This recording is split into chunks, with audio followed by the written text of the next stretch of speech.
السلام علیکم ورحمۃ اللہ وبرکاتہ۔ بسم اللہ الرحمن الرحیم، نحمدہ ونصلی علی رسولہ الکریم، اما بعد۔ خدا کے نام سے ہم محفل کا آغاز کرتے ہیں، وہی مالک ہے، اسی کے کرم پر ہم ناز کرتے ہیں۔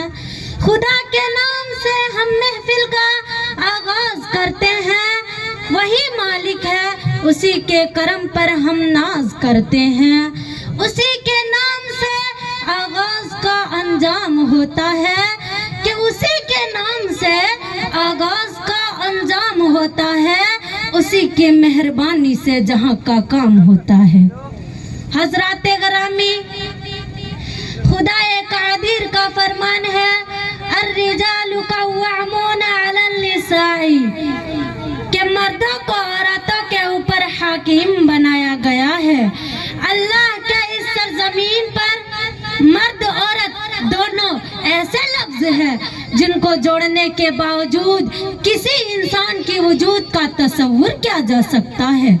ہر آدم کے لیے ایک ہوا کا وجود ضروری ہے، اور ہر ایک ہوا کے لیے آدم کا وجود لازمی ہے۔ ترجمن استان الہی کا چمکتا ہوا گلاب ہے، تو عورت اس کی سر انگسیر خوشبو ہے۔ مرد کارخانہ قدرت کا دھلا ہوا شاہکار نگینہ ہے، تو عورت اس کی چاندی۔ مرد قندیل حیات ہے، تو عورت اس کی روشنی۔ مرد بہتا ہوا دریا ہے، تو عورت اس کی روانی۔ مرد شامیان رحمت ہے، تو عورت اس کی ستون۔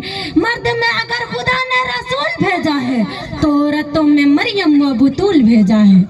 لیکن اتنی عظمتوں کے باوجود دنیا نے عورتوں کو رسوائی کے سوا کیا ہی دیا ہے۔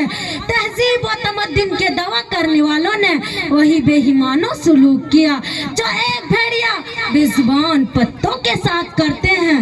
اسی لیے کسی نے کہا کہ عورت زہر کی پڑیا ہے، کسی نے کہا کہ عورت ایک رات کی خوشبو ہے، کسی نے کہا کہ عورت خواہشات نفسانی مٹا دینے کا ذریعہ ہے، کسی نے کہا کہ عورت کانٹوں کا بستر ہے، کسی نے کہا کہ عورت قدموں کی دھول ہے۔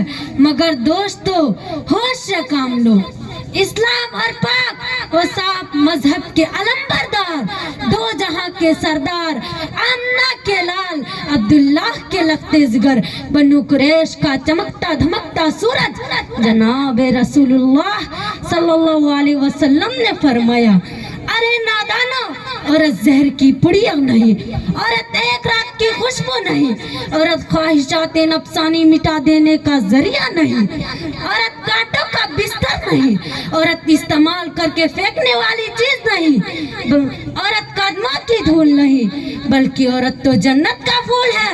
عورت تو شوہر کی خدمت کرنے میں ایک سچی تصویر ہے۔ عورت تو مرد کے لباس میں عمدہ بحیا لباس ہے، جس کو قرآن نے صاف طور سے بیان کیا ہے، ہن لباس لکم وانتم لباس لہن، کہ عورت تمہارے لباس ہے اور تم اس کے لباس ہو۔ کہاں ہے دامن اسلام پر کیچڑ اچھالنے والے؟ کہاں ہے تعصب کا چشمہ لگا کر اسلام کو جلوہ دکھانے والے؟ کہاں ہے مقدس مذہب اسلام کے بارے میں یہ افسوس دردناک بات کہنے والے؟ کہاں ہے پاکیزہ مذہب اسلام کو دغدار کرنے والے؟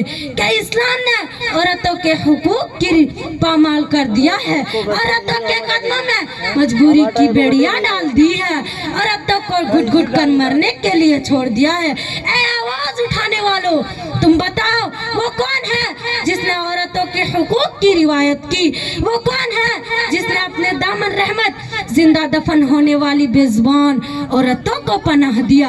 وہ کون ہے جس نے عورت کو عزت کا مقام دلایا؟ وہ کون ہے جس نے عورت کو جنت کا پھول قرار دیا؟ وہ کون ہے جس نے عورت کو پردے میں رہنے کی پوری توجہ دی؟ وہ کون ہے جس نے عورت کو عزت کی نگاہ سے دیکھا؟ خدا کی قسم، خدا کی قسم، وہ اسلام ہے، اسلام ہے، اسلام ہے۔